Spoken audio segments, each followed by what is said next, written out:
오늘은 함께하는 사랑에 대해서 여러분들과 함께 말씀을 나누길 원합니다. 같이 본문 말씀을 좀 읽어보도록 하겠습니다. 전도서 4장 7절부터 12절까지 말씀이에요.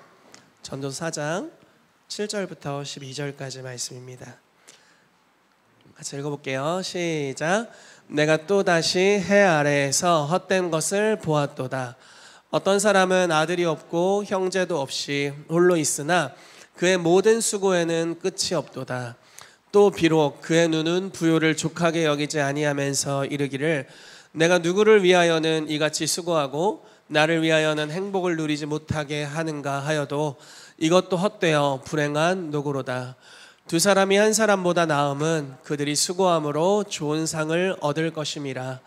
혹시 그들이 넘어지면 하나가 그 동물을 붙들어 일으키려니와 홀로 있어 넘어지고 붙들어 일으킬 자가 없는 자에게는 화가 있으리라. 또 두 사람이 함께 누우면 따뜻하거니와 한 사람이면 어찌 따뜻하랴.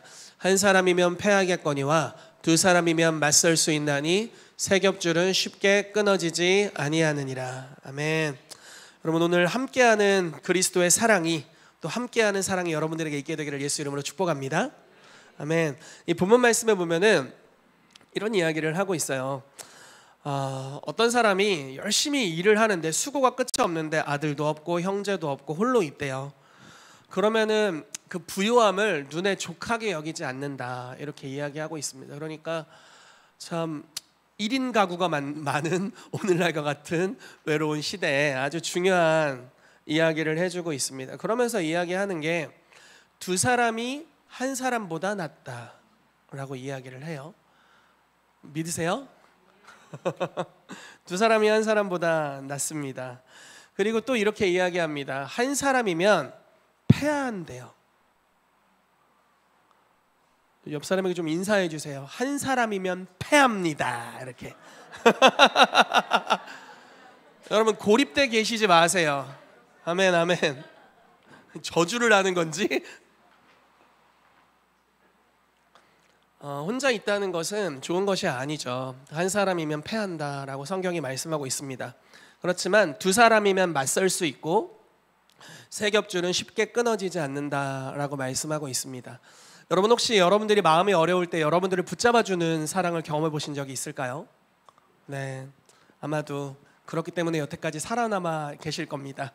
네, 누군가 우리를 붙잡아줬기 때문에 우리가 살아남아 있습니다.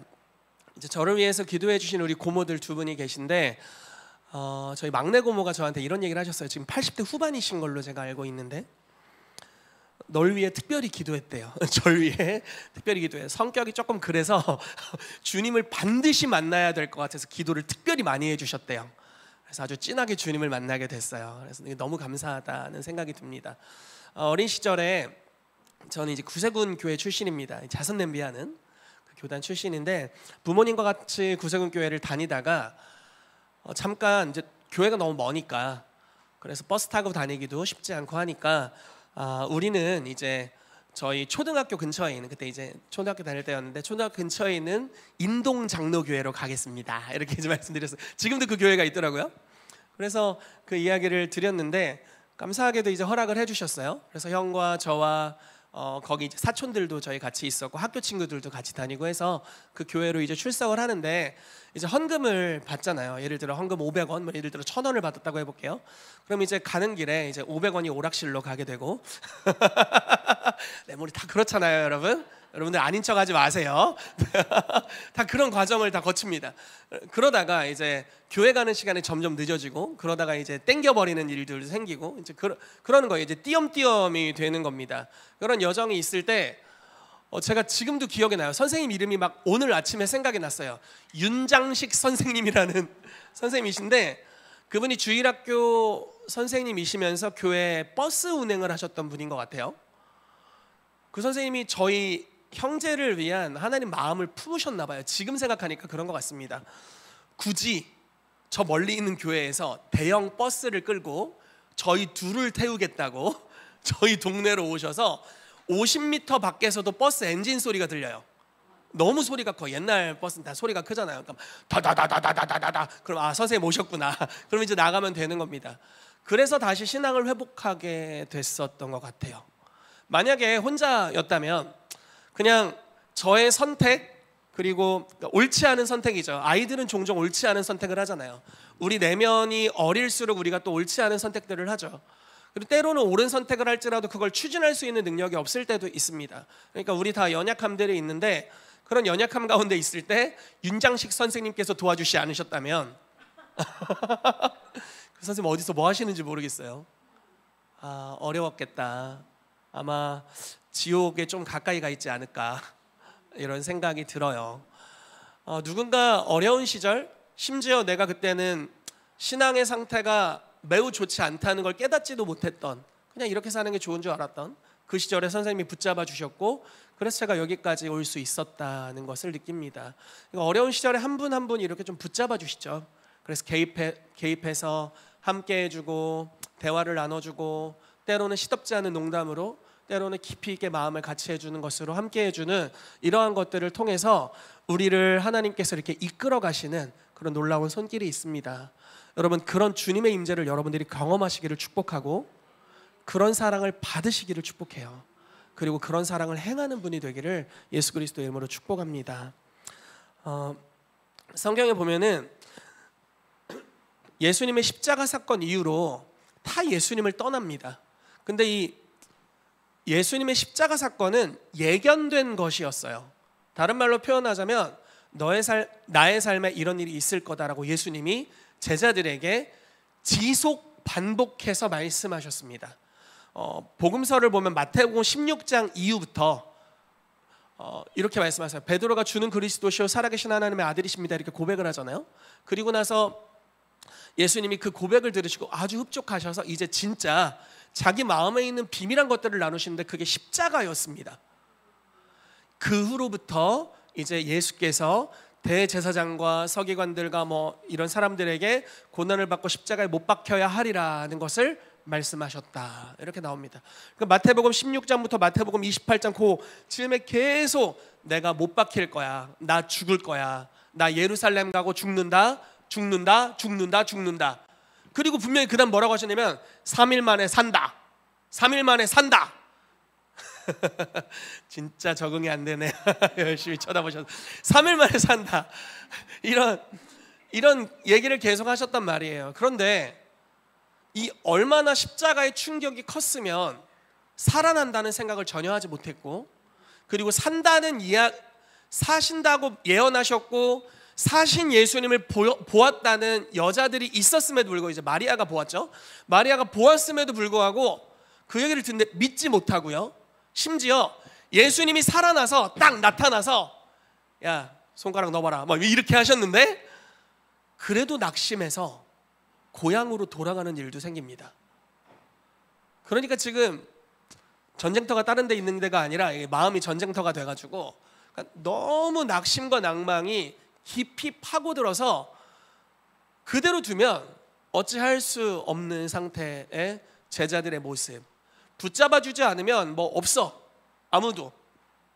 그러니까 이런 말씀 있죠. 이사야서 53장 말씀에 우리는 다 양 같아서 그릇 행하여 각기 제 길로 갔거늘 여호와께서 이 무리의 죄악을 그에게 담당시키셨다, 이렇게 담당을 하셨거든요, 십자가에서.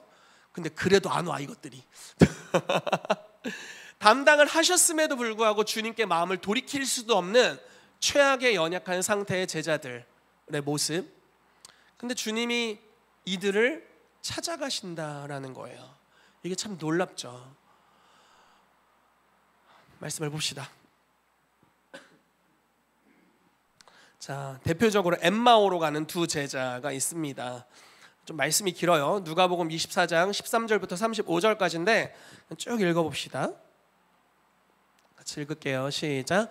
그날에 그들 중 둘이 예루살렘에서 25리 되는 엠마오라 하는 마을로 가면서, 자 보세요.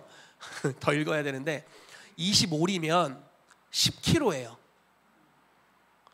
주님이 예루살렘에서 못 박히셨잖아요. 그러니까 10km째 떠나오고 있는 상태야. 여러분 10km 걸어봤어요? 네, 걸어봤겠지. 걸어봤겠죠. 언젠가 걸어봤겠죠. 굉장히 먼 거리잖아요. 그러니까 주님이 약속하신 것을 떠나서 꽤 멀리 온 상태예요.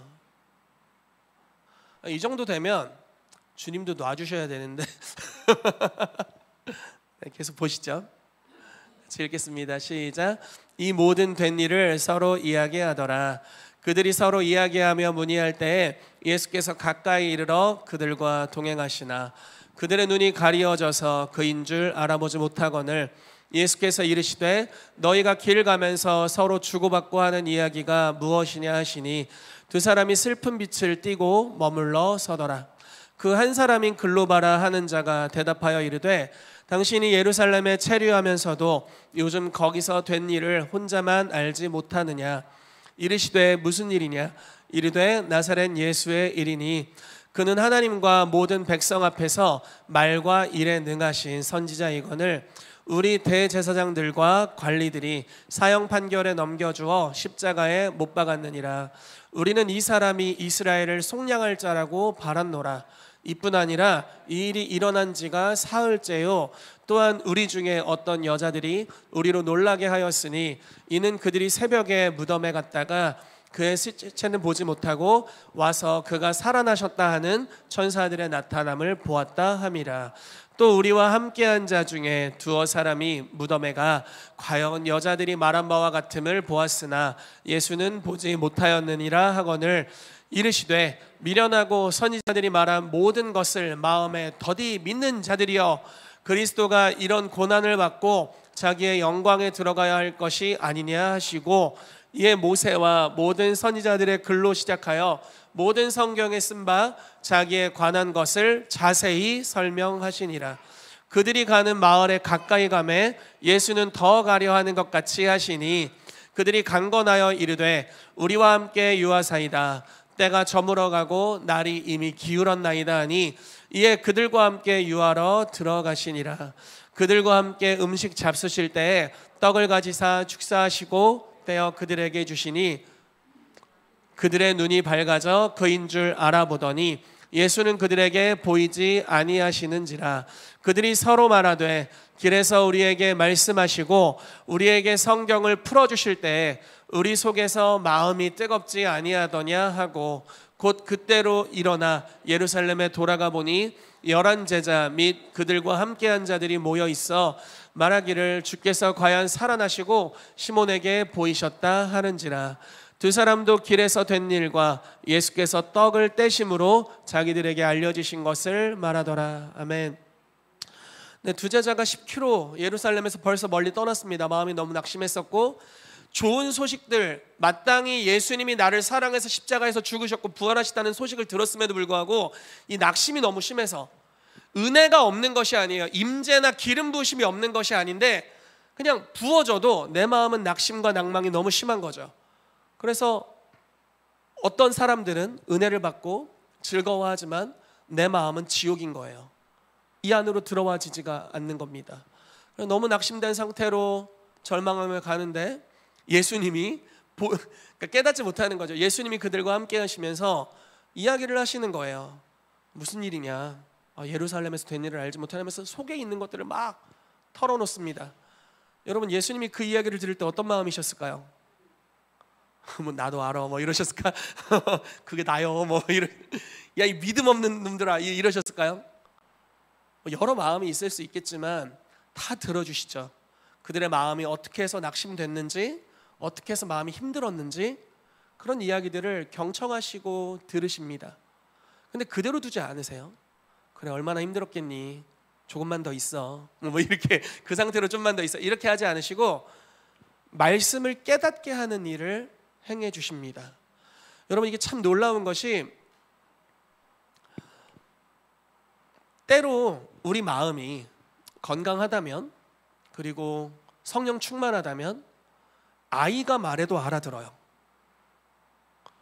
설교자가 말해도 잘 알아듣습니다. 친구가 조언해도 알아들어요. 그러나 우리 마음이 항상 좋진 않죠. 힘들 때가 있고 어려움이 있습니다. 마음이 너무 깔아지면 주님이 말씀하셔도 못 알아들어요. 주님이 조금 거리를 두고 말씀하시면 못 알아들어요.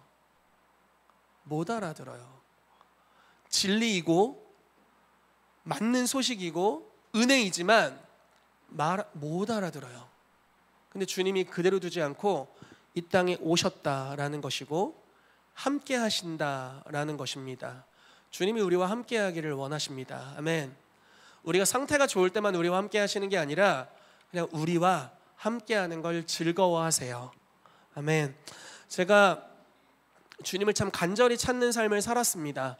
주님을 어렸을 때 만났는데 주님으로부터 온 그 사랑, 그 임재가 제 내면에 있는 두려움을 가져가 버리셨어요. 그래서 그게 너무나 감사하고 좋아서 어린 시절부터 주님을 가까이 하는 삶을 살겠다고 결단하고 살았습니다. 그런데 이제 경건 생활을 굉장히 강조하는 공동체에 있었어요. 그래서 하루에 정말 오랜 시간 기도하고 잘 때까지 성경을 보고 있고 그냥 모든 시간, 제 삶의 모든 시간이 다 사역이었고 경건의 시간들이었습니다. 문제는 순서가 전환된 걸 느끼는 거예요. 예를 들어 기도한 힘으로 삶을 살아가는 겁니다. 맞죠? 기도한 힘으로 삶을 살아가는 거예요. 그렇지만 기도 자체가 나의 의가 될 수는 없잖아요. 그렇죠? 그러니까 기도한 힘으로 삶을 살아가고 주님 앞에 예배한 힘으로 삶을 살아가요.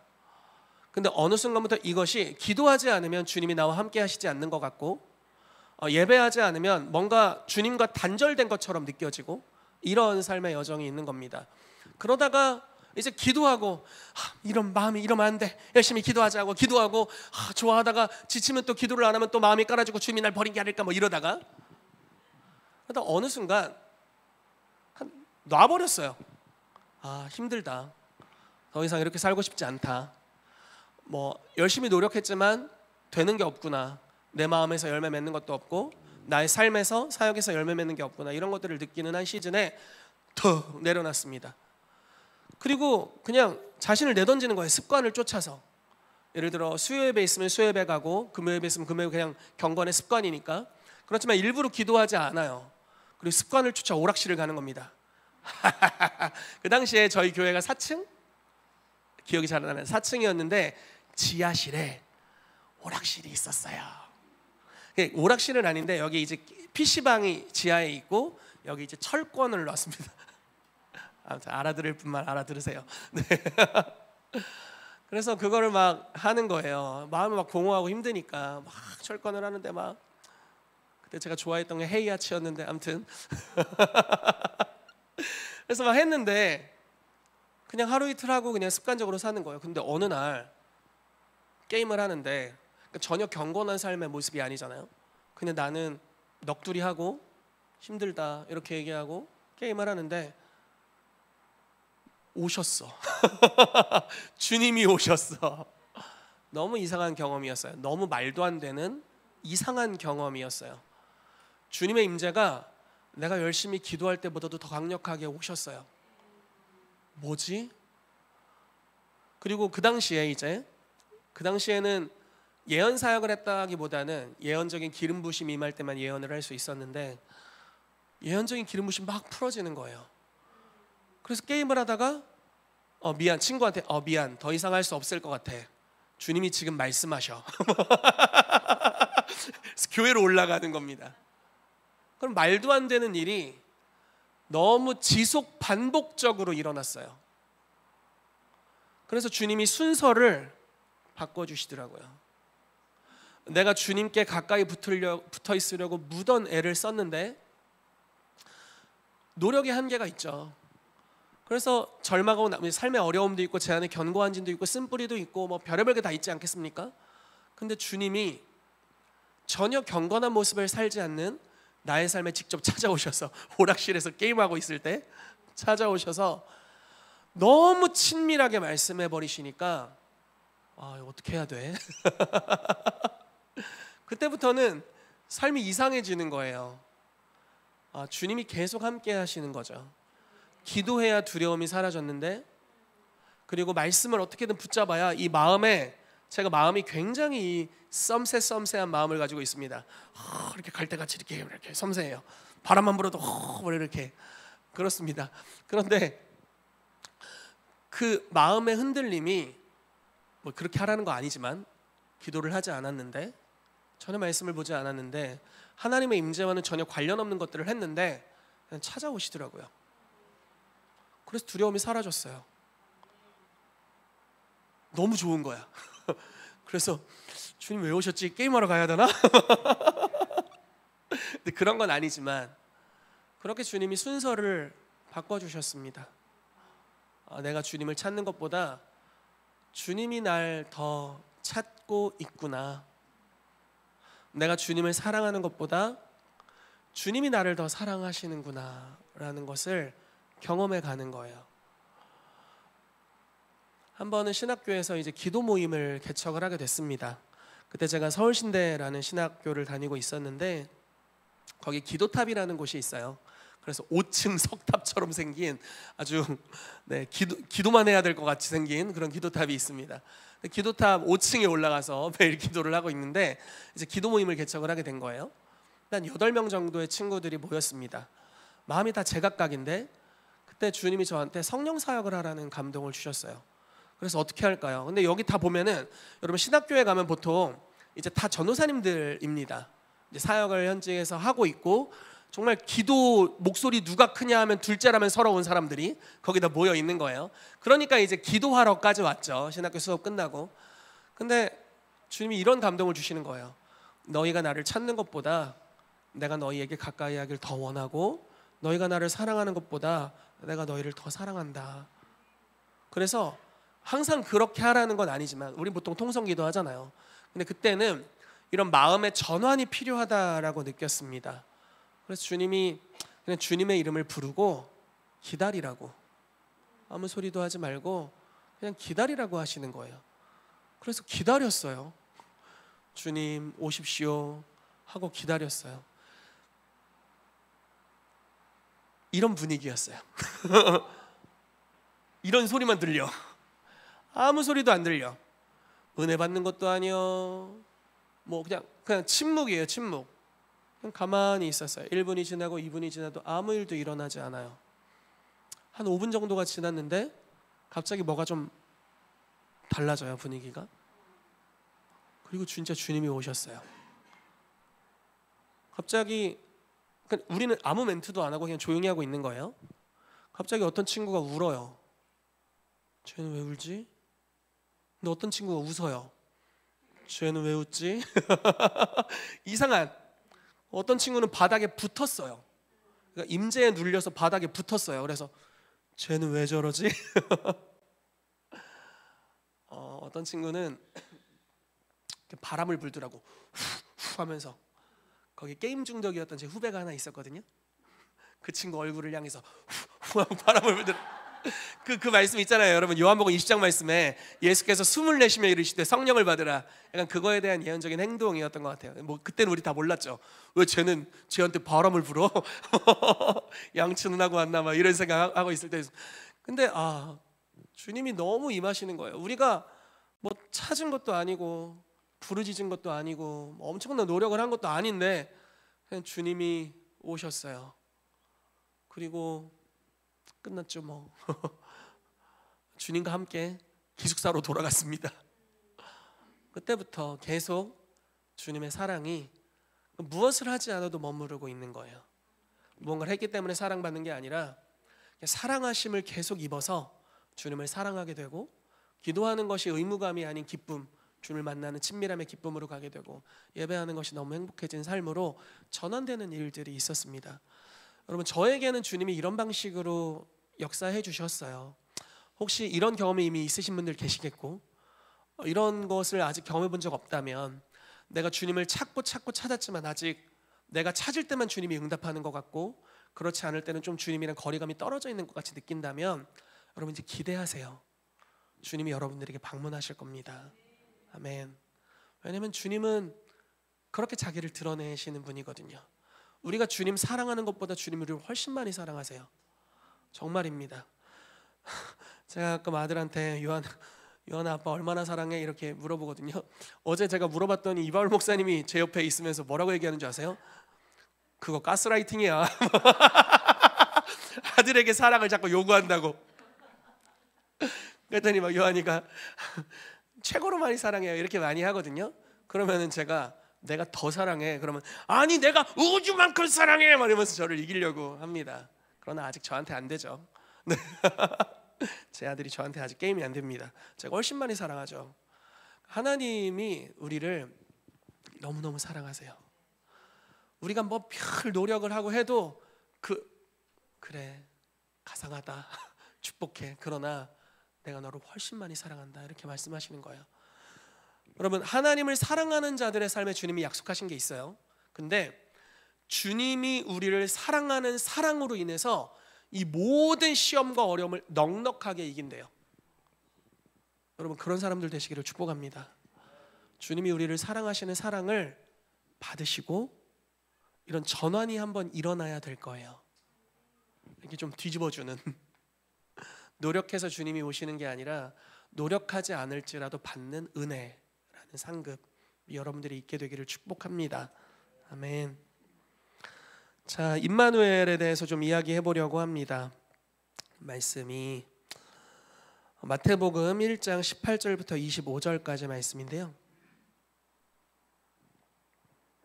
같이 읽어봅시다. 임마누엘이라는 이제 단어가 이제 신약에서 쓰였을 때 이야기입니다. 같이 읽어볼게요. 시작. 예수 그리스도의 나심은 이러하니라. 그의 어머니 마리아가 요셉과 약혼하고 동거하기 전에 성령으로 잉태된 것이 나타났더니 그의 남편 요셉은 의로운 사람이라 그를 드러내지 아니하고 가만히 끊고자 하여 이 일을 생각할 때 주의 사자가 현몽하여 이르되 다윗의 자손 요셉아, 내 아내 마리아 데려오기를 무서워하지 말라. 그에게 잉태된 자는 성령으로 된 것이라. 아들을 낳으리니 이름을 예수라 하라. 이는 그가 자기 백성을 그들의 죄에서 구원할 자이심이라 하니라. 이 모든 일에 된 것은 주께서 선지자로 하신 말씀을 이루려 하심이니 이르시되 보라, 처녀가 잉태하여 아들을 낳을 것이요 그의 이름은 임마누엘이라 하리라 하셨으니 이를 번역한즉 하나님이 우리와 함께 계시다 함이라. 요셉이 잠에서 깨어 일어나 주의 사자의 분부대로 행하여 그의 아내를 데려왔으나 아들을 낳기까지 동침하지 아니하더니 낳음의 이름을 예수라 하니라. 아멘. 이 말씀 보시면 참 주님이 인격적이시다라는 생각을 하게 됩니다. 예수님이 이제 태어나실 때 이력이 이러하다. 어머니 마리아가 요셉과 약혼했는데 동거하기 전에 성령으로 잉태됐고 그게 이제 드러나게 된 거죠. 임신한 사실이 드러난 겁니다. 그러니까 약혼자가 갑자기 임신한 상태였으니까 얼마나, 이거 뭐 간음이라고 얘기할 수도 있겠고, 아무튼 굉장히 이 당시 율법 시대잖아요. 이거 드러나면 돌 맞아 죽습니다. 그러니까 요셉이 얼마나 인격적인 사람인지 너무 배신감이 느끼고 힘들지만 그래도 내가 이걸 티를 내고 이렇게 하면은 이 사람 돌 맞아 죽으니까 가만히 끊으려고 한 거예요. 굉장히 성숙한 분이죠. 그러니까 참 멋진 사람입니다. 의로운 사람이라고 표현하고 있고, 그래서 이 일로 인해 마음에 갈등이 있을 때 주님의 천사, 주님의 사자가 이제 꿈으로 역사하십니다. 마리아 데려오기를 무서워 마라. 성령으로 된 것이다. 그러면서 이 나실 분, 그러니까 예수님이죠. 나실 분의 이름을 예수라고 하라고 이야기합니다. 그러면서 예수의 이름의 뜻을 이야기해 주시는데 자기 백성을 그들의 죄에서 구원할 자. 여러분, 이 예수님이 여러분들 예수님이 되시기를 축복합니다. 아멘.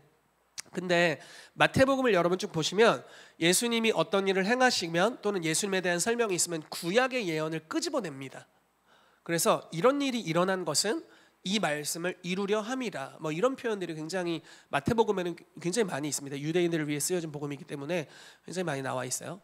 근데 이제 어떤 말씀을 갑자기 끄집어내냐면 이사야 말씀을 끄집어내요. 선지자로 하신 말씀을 이루려 하심이니 보라, 처녀가 잉태하여 아들을 낳을 것이요 그 이름을 임마누엘이라 하리라 하셨으니 번역한즉 하나님이 우리와 함께 계시다 함이라. 죄를 사해 주시는 것, 그러니까 죄로부터 건져내시는 것과 함께 하시는 것이 아주 밀접하게 관계되어 있어요.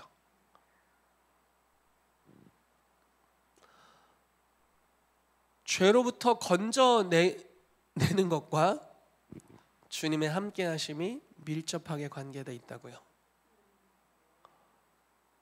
주님이 함께 하시면 죄가 끊어집니다. 참으로 그 안타까운 것 중에 하나는 우리가 교회를 다니는 것을 그냥 종교적인 시스템으로 여기면 큰 문제가 생겨나는 걸 많이 느낍니다. 예를 들어서 주일날 교회에 오고 설교자가 강단에 서서 하나님의 말씀을 나누고 그냥 좀 떨어져 있죠. 그 말씀을 멀리서 나누고 여러분들의 삶에 대해서 알지 못하고 그냥 떨어져 있는 겁니다. 그리고 여러분들 집에 가시고 다시 다음 주에 오고, 이걸 반복하다 보면 이게 어느 패턴으로 딱 굳어지게 되면 어떤 사람들은 말씀을 듣고 은혜를 받고 변화가 일어나죠. 그리고 참 성경의 법칙이라는 게 무릇 있는 자 더 받는다, 미운 놈 떡 하나 준다 아니에요. 성경은 그렇지 않습니다. 있는 자가 더 받아요. 열매 맺은 자는 계속 열매를 맺어요. 그럼 지속적인 열매 맺는 역사가 어떤 사람들의 삶에는 일어나죠. 근데 어떤 이들은 이걸로는 어려워요. 예배가 더 강력해야 되나, 막 오늘 이혁지 집사님 막 장난 아니었어. 너무 좋았죠. 행복한 시간이었습니다. 예배가 끝나지 않았으면 했어요. 근데 이제 뭐 예를 들어 막 예배팀 막 경건의 훈련을 빡세게 더 시켜가지고 막 다 죽여 그냥. 그래서 주님의 영광이 임하지 않고는 강단에서 내려올 수 없게, 막 퇴근할 수 없게 만들어 이렇게 했다. 그래서 막 임재가 더 강력. 그래도 준비된 이들은 은혜를 받지만, 그리고 임재가 임하고 하나님의 계시가 임하고 하나님 어떤 분이신지를 보게 되지만 마음이 어려움이 있다면 그게 뚫리지가 않아요. 그러니까 좀 떨어진 관계 안에서 무언가를 하는 게 열려있는 이들에게는 상관없지만 그렇지 않은 사람에게는 전혀 시열도 맥히지 않습니다. 근데 주님이 그걸 너무 잘 아시는 분인 것 같아요. 죄로부터 건져내길 원하시고 그러기 위해서 함께한다 라는 겁니다. 엠마오로 가던 제자를 향해서 주님이 함께 하시죠. 그리고 10km 갔다가 10km 돌아와요. 다리가 얼마나 아팠을까. 그러니까 갔다가 결국 다시 돌아오게 됩니다. 베드로는 더 가관이에요. 베드로는 면전 앞에서 3번을 부인하고 죽으심을 목도하게 되고, 근데 빈 무덤을 봤단 말이죠. 그리고 부활하신 예수님을 2번 이상 만났어요. 도마가 없을 때 1번 만나고, 도마가 있을 때 막 손가락 넣어보라고 만나고, 그래서 2번 이상 부활하신 주님 만났어요. 그러니까 다 된 거잖아요. 주님 약속대로 다 이루어졌고 그 영역의 수제자로 부르심 받았고, 근데 여전히 낙심됨과 아마 죄송한 마음, 정죄감, 자기가 막 이렇게 떠벌렸으면 이놈들 다 부인해도 나는 주를 부인하지 않을 것입니다 이렇게 해놔가지고 이전에 저질러 놓은 소리들이 자기를 다시 정죄하면서 이렇게 얼마나 힘들었겠어요. 그러니까 고향 갑니다. 난 고기 잡으러 가겠다. 그래서 막 고기 잡아요. 그리고 끝나는 거 아니야 원래, 그렇죠? 그리고 남아있는 다른 사람에게 성령이 임하셨고 베드로는 계속 고기를 잡았더라. 원래 이렇게 가야 되는데 베드로는 고기를 잘 잡는 어부가 됐더라. 그러다 어느 날 폭풍우가 쳐서 가셨더라. 뭐 이렇게 될 수 있습니다. 근데 주님이 자존심 없어, 그렇죠? 거기를 가세요. 거기가 어디라고 가셨지?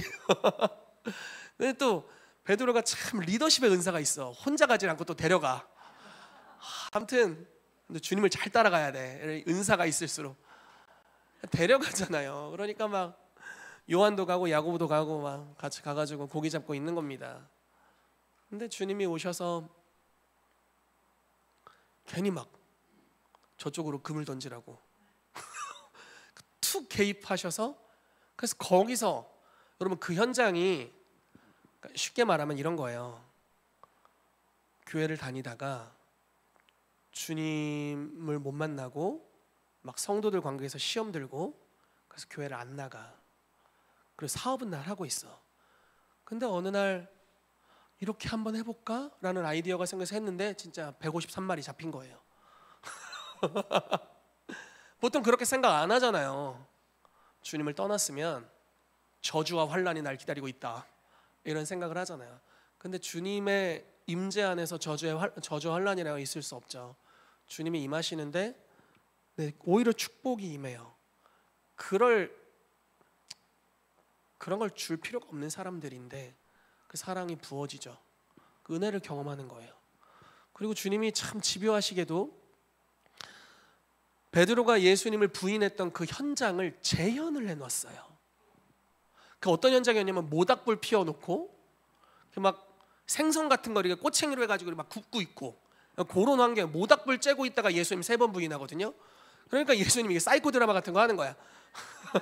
요즘 이혼 숙녀 캠프에서 너무 그걸 재밌게 하더라고. 그러니까 막 꼬챙이 껴놓고 막 이렇게 막 베드로가 예수님이 재현하는 거 보고 뭔가 쎄하다 이런 걸 느꼈을 겁니다. 근데 주님이 질문이 이 사람들보다 나를 더 사랑하느냐 뭐 이렇게 3번이나 질문을 하세요. 3번 부인했으니까 막 3번. 얼마나 찔렸을까? 근데 이런 거예요. 몸으로 함께 하세요. 근데 거기서 끝나지 않고 낙심이 막 깊이까지 들어갔잖아. 언제 낙심이 제일 크게 임했을까? 3번 부인했을 때. 근데 또 그때 주님 3번째 부인하는 순간 주님이 살짝 봐.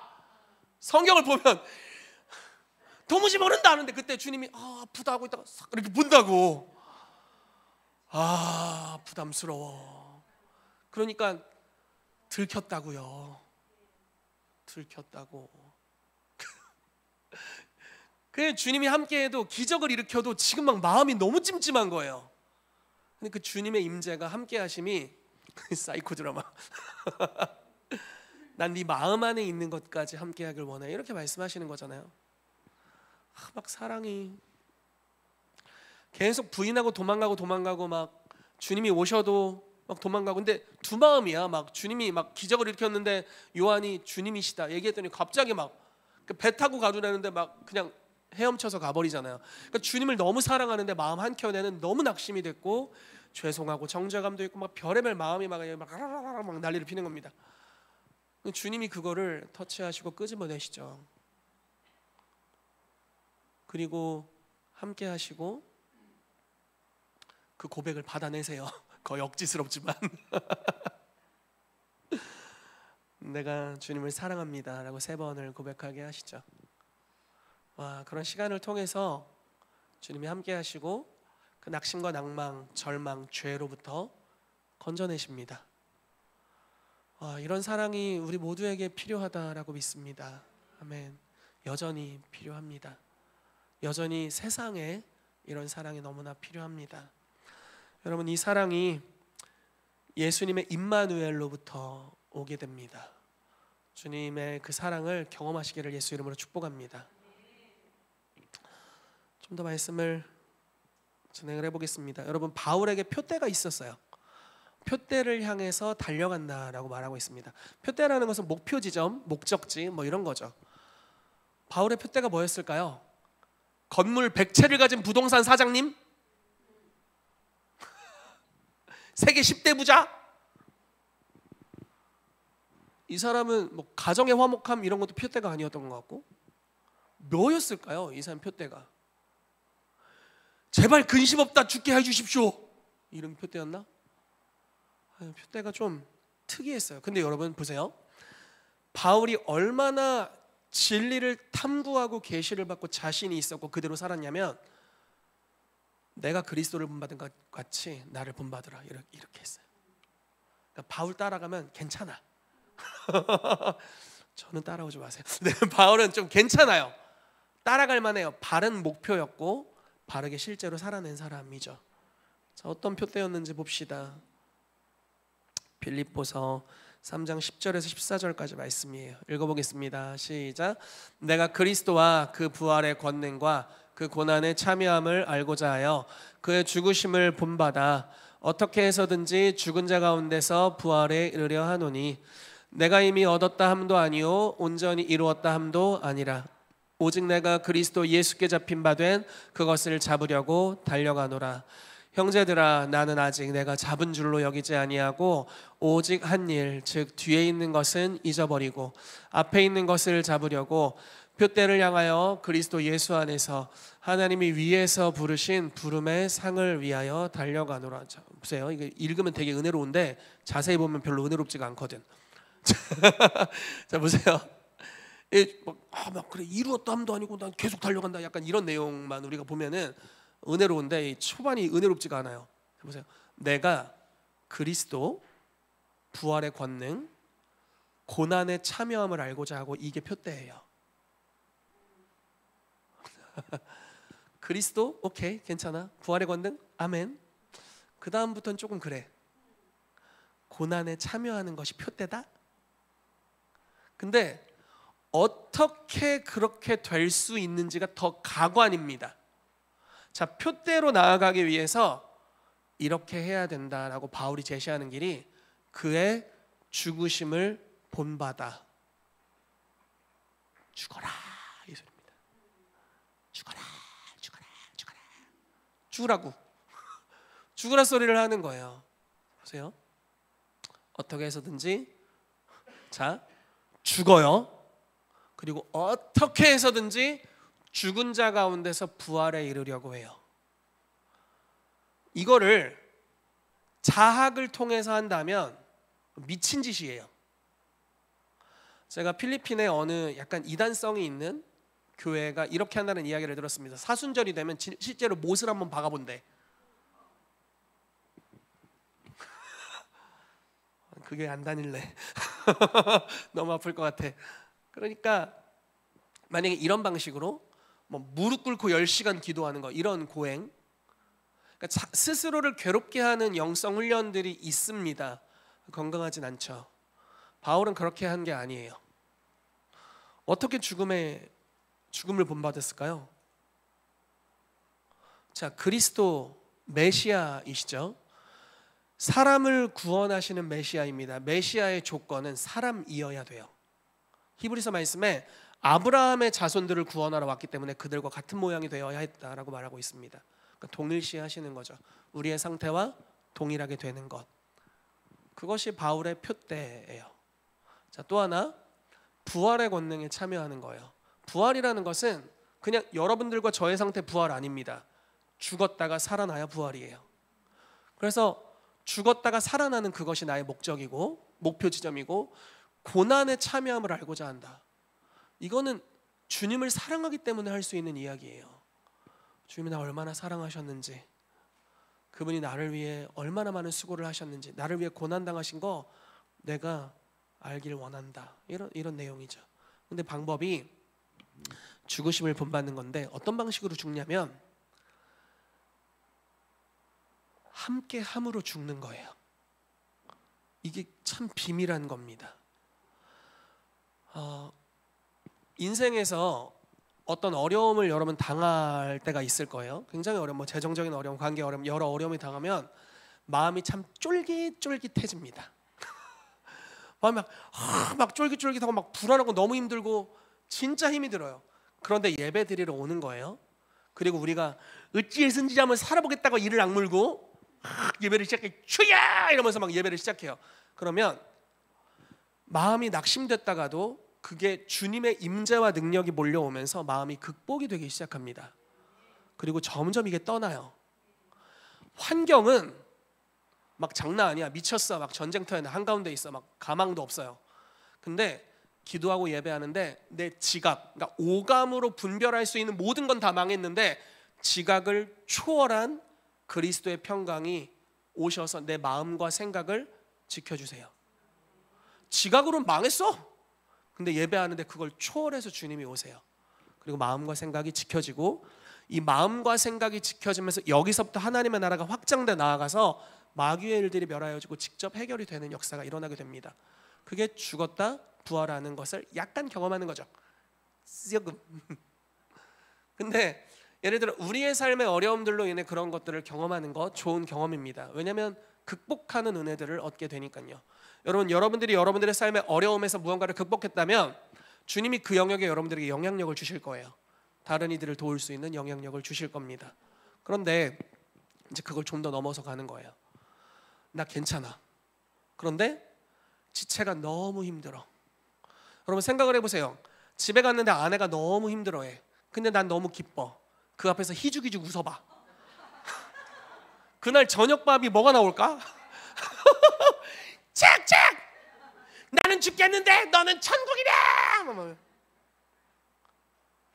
같이 지옥에 가줘야 돼. 이해가 되세요? 아니, 저희 집이 그렇다는 게 전혀 아니라 전혀 상관도 없는 이야기예요. 우리 집이랑은. 그러니까 같이 가줘야 돼요. 그 마음의 침륜에 이게 공감한다라고 표현하지만 주님께서는 우리에게 더한 것을 사실 주셨습니다. 영적으로 동일시되는 영역까지 들어가게 하세요. 이 사람 낙심됐고 나 성령 충만하고 너무 좋았거든. 소망이 가득했어. 근데 갑자기 이 사람이 함께함으로 인해서 이 사람이 가지고 있는 낭망이 같이 찾아와요. 그럴 때 우리가 하는 게 있습니다. 힘드니까 한숨 쉬잖아요. 같이 한숨 쉬어. 진짜 어떡하냐. 뭘 조언을 해도 뭐 애매해. 뭐 나도 마음이 낙심돼서 그냥 한숨 쉬다 같이 우는 거예요. 같이 마음이 낙심이 돼버리는 거죠. 죽음의 한 영역을 경험하는 겁니다. 그런데 주님께로 나오는 거예요. 그리고 예배하고 기도하고 주님을 붙잡습니다.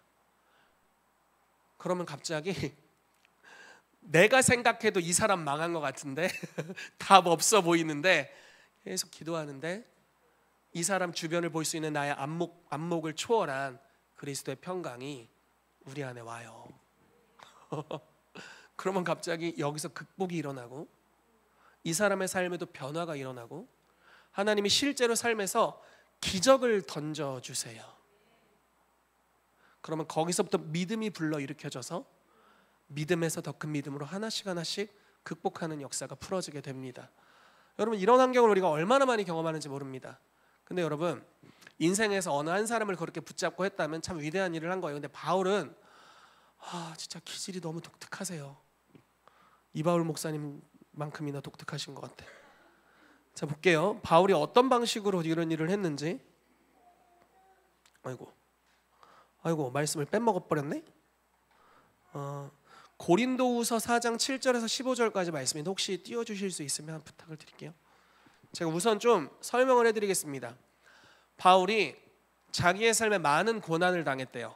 근데 여러분, 바울이 당한 고난은 그러니까 지가 잘못해서 당한 겁니까? 아니면 누군가를 위해 당한 겁니까?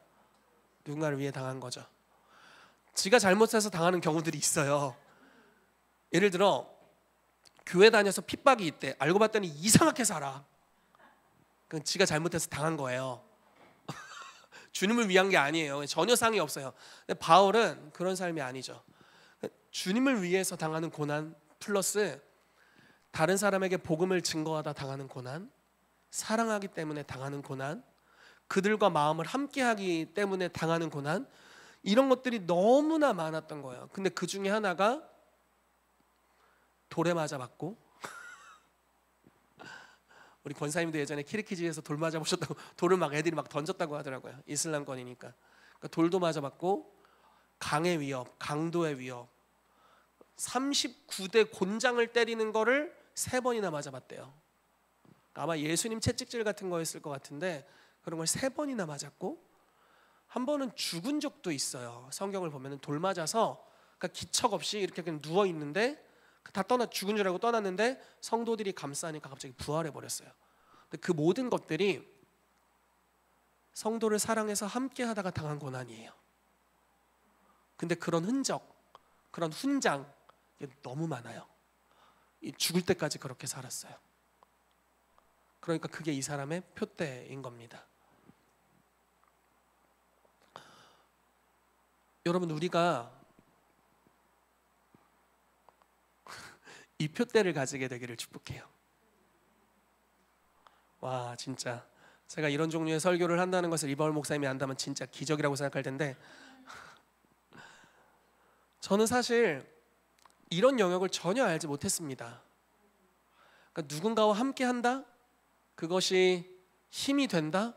이런 거 잘 몰랐어요. 왜냐면 성격상 혼자 있는 거 좋아하고 그리고 저는 이렇게 막 누군가 저를 막 붙잡아서 막 끌어올려줬던 기억이 저도 많지는 않습니다. 몇 번 위기 가운데서 도와준 선생님들이 계셨고 기도해 주신 분들이 계셨지만 옆에서 이렇게 뭔가 질척거리면서 치근덕거리면서 이렇게 해줬던 경험이 없어요.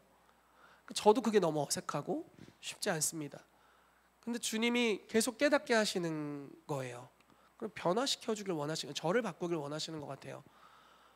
그냥 좋은 은혜를 나누고 말씀의 계시를 받고 은혜를 나누고 같이 예배하고 이런 것만으로는 어려운 사람들이 있다. 함께 해줘야만, 함께 시간을 보내야만 그 안에서 건져질 사람들이 있는 겁니다.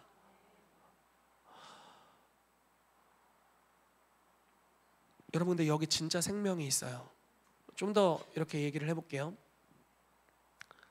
종교적인 행동으로는 생명을 얻을 수가 없습니다. 의무감 따위로는 그냥 하는 만큼 해서는 아무 열매도 없어요.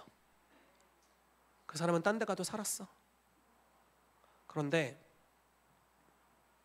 정말 깊이 삶으로 들어가서 헌신하고 함께 해주지 않으면 못 살아나는 사람들이 있어요. 여기도 있을지도 모릅니다. 밖에는 더 많이 있어요. 바울의 표대는 그게 자기의 표대라고 합니다. 여러분, 이 삶의 영역으로 우리가 전환되는 법을 좀 배워야 될 것 같아요. 그냥 혼자 책 읽고 연구하고 말씀 듣고 은혜 받고 그냥 나의 삶, 나의 가정, 나의 사업, 나의 직장 이런 정도만 일으키는 건 바울의 표대가 아니었고, 주님도 이렇게 살지 않으셨죠. 주님은 세상 잘 살고 계셨는데 하늘 영광 버리고 이 땅에 오셔서 온갖 고진 모욕과 박해를 다 당하시고 십자가에서 죽으셨습니다. 왜? 우리를 사랑하시기 때문에. 그리고 우리도 동일한 것을 받았기 때문에 이제 사람들과 함께 하라라고 주님이 말씀하신다라고 믿습니다. 말씀을 같이 읽어보죠. 자, 같이 읽겠습니다. 시작.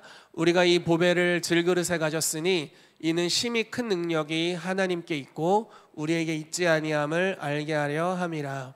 우리가 사방으로 우겨쌈을 당하여도 쌓이지 아니하며 답답한 일을 당하여도 낙심하지 아니하며 박해를 받아도 버림받지 아니하며 거꾸러뜨림을 당하여도 망하지 아니하고 우리가 항상 예수의 죽음을 몸에 짊어짐은 예수의 생명이 또한 우리 몸에 나타나게 하려 함이라. 우리 살아있는 자가 항상 예수를 위하여 죽음에 넘겨짐은 예수의 생명이 또한 우리 죽을 육체에 나타나게 하려 함이라. 그런즉 사망은 우리 안에서 역사하고 생명은 너희 안에서 역사하느니라. 기록된 바 내가 믿었으므로 말하였다 한 것 같이 우리가 같은 믿음의 마음을 가졌노니 우리도 믿음으로 또한 말하노라. 주 예수를 다시 살리시니가 예수와 함께 우리도 다시 살리사 너희와 함께 그 앞에 서게 하실 줄을 아노라. 이 모든 것이 너희를 위함이니 많은 사람의 감사로 말미암아 넘쳐서 하나님께 영광을 돌리게 하려 함이라. 아멘. 자, 말씀을 보시면 이런 이야기가 나옵니다. 우리가 막 우겨쌈도 당하고 답답한 일을 당하고 낙심 핍박을 받기도 하고 거꾸러뜨림을 당하기도 하고 이렇게 나오는데 왜 당했냐면 지체를 사랑하기 때문에 당했대요. 근데 보세요, 이게 예수의 죽음이에요. 그러니까 스스로의 죄 때문에 당하는 죽음이 아니었잖아요. 사랑하기 때문에 당하는 죽음이었어요. 이게 예수의 죽음이에요. 그 죽음을 몸에 짊어진대요. 왜? 부활을 경험하려고. 죽음이 와야만 부활이 경험되잖아요.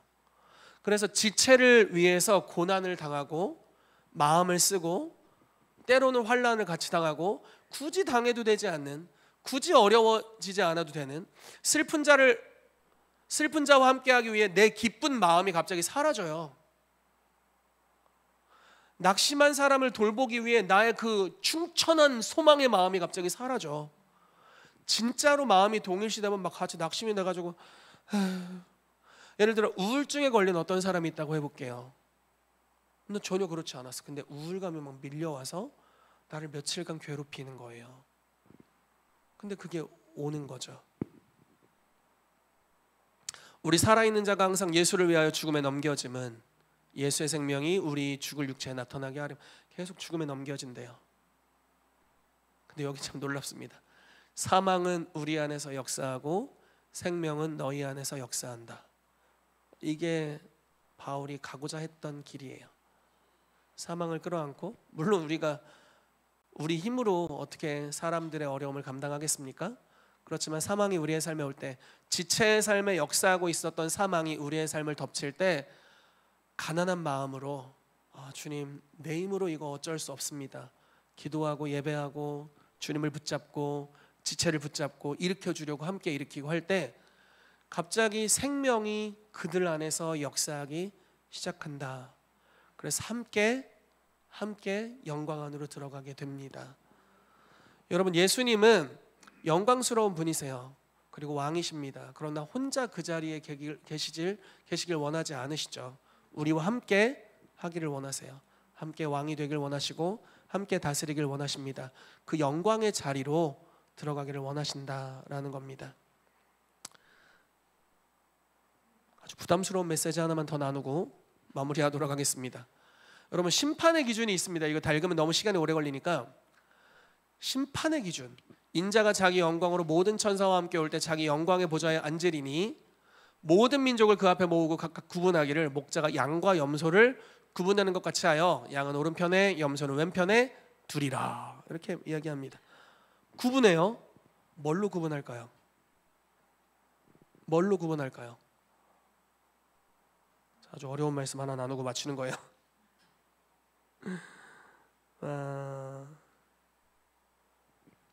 뭘로 구분하냐?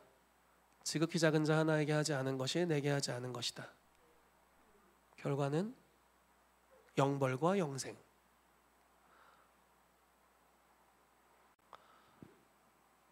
이제부터 사랑 안 하면 다 지옥 간다라고 그런 무거움을 주려고 하는 것이 아닙니다. 주님이 어떤 삶을 보고 계시는가? 여러분, 이 땅에서의 삶은 짧습니다. 금방 가요. 진짜 시간이 빨리 가고 우린 영원의 삶을 살게 될 거예요. 그러면 영원한 삶의 가치 기준이 우리의 가치 기준이 되어야 합니다.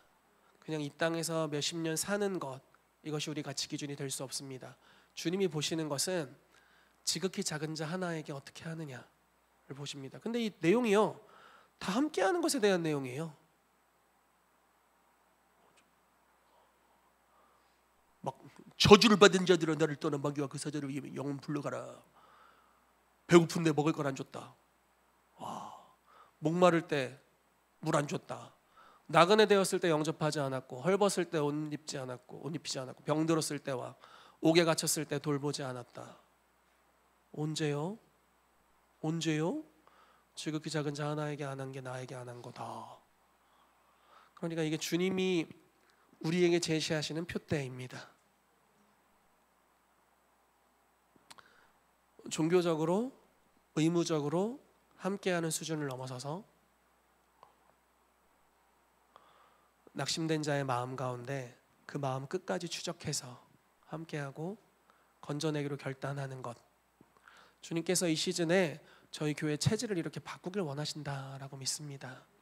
아멘. 같이 기도하겠습니다. 이 시간 우리 주님께 기도하며 나아갑시다. 주님의 임마누엘은 아주 실제적인 임마누엘입니다. 함께하심.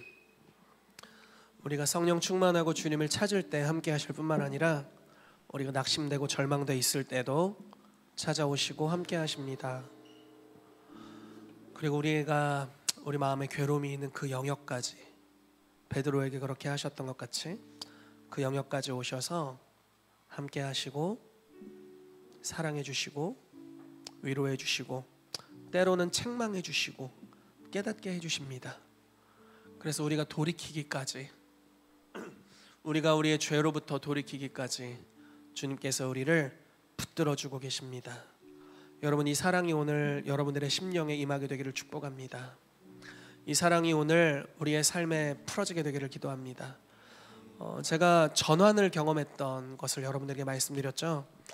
어쩌면 여러분들의 삶에 그것이 필요한 분들이 있을 수 있습니다.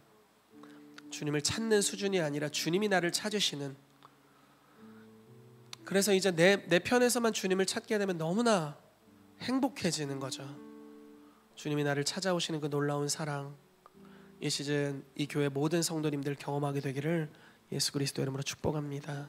이 시간 이것을 위해 먼저 기도합시다. 주님, 주의 사랑을 우리 가운데 부어주시옵소서. 우리가 무엇을 하지 않을지라도 우리를 사랑해 주시는 사랑을 만나기를 원합니다. 나의 마음 깊은 침륜까지 찾아오셔서 나를 위로해 주시고 함께 해주시고 내 이야기를 들어주시고 깨닫지 못했던 나의 심령의 믿음을 다시 창조하시고 불러일으켜 주셔서 주의 길을 다시 걷게 하시는 그 주님의 임마누엘, 그리고 죄로부터 건져내는 주의 이름, 그 사랑을 오늘 경험하기를 원합니다. 역사해 주시옵소서. 우리 같이 기도하겠습니다. 살아계신 하나님 감사합니다. 우리와 함께 하시는 주님께 감사드립니다. 예, 주님 감사합니다. 우리를 향하신 사랑에 감사합니다. 우리를 찾아오시고 우리 가운데 역사하시고 일하시는 하나님 감사합니다. 내가 주님을 찾기 전에 내게 찾아오셔서 내게 말씀하시고 권면하시고 이끌어주시는 그 놀라운 사랑으로 인하여 감사합니다. 주님 은혜를 부어주십시오. 예, 주님의 은혜를 부어주십시오. 우리 마음 깊은 곳까지 터치하시는, 우리의 마음에 낙심된, 그래서 다른 이들에게 오픈하지도 못하는 그 어려움의 영역까지 함께 하시는 그 임마누엘의 사랑, 이 시간 경험하기를 원합니다. 주여 역사해 주시옵소서. 이 시간 우리 한 가지 더 같이 기도합시다. 엠마오로 가고 있었던 예루살렘에서 10km나 떠나서 이미 낙심된 마음으로 그 낙심된 방향으로 삶의 방향을 전환하고 있었던 이들에게 예수님이 따라가셨습니다. 그 거리를 같이 걸으셨습니다. 근데 방향이 예루살렘 아니었죠. 그냥 낙심된 영역에서 더 침륜에 빠져가는 영역까지 그냥 같이 가세요. 그리고 이야기를 쭉 들어주십니다. 그리고 자세히 설명해 주세요. 아주 친절하게 자세히 일러주십니다.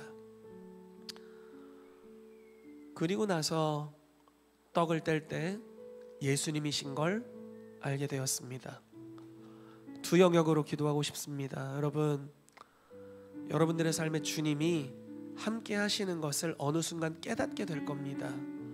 때로는 내 인생 혼자야, 아무도 나를 이해하지 못해, 이렇게 생각할지 모르겠지만 여러분들이 떡을 떼는 순간 두 제자와 같이 깨닫는 은혜가 있게 되기를 축복합니다. 그리고 또 한 가지는 여러분들이 이제 그 역할을 해야 한다라는 겁니다. 함께 할 때 낙심된 영역에 있고 그 머물러 있는데 그냥 거기서 더 나올 생각도 없어 보이는데 오히려 더 침륜에 빠져가고 있는데 함께하는 사랑을 보여주는 겁니다. 그리고 자세히 설명해 줍니다.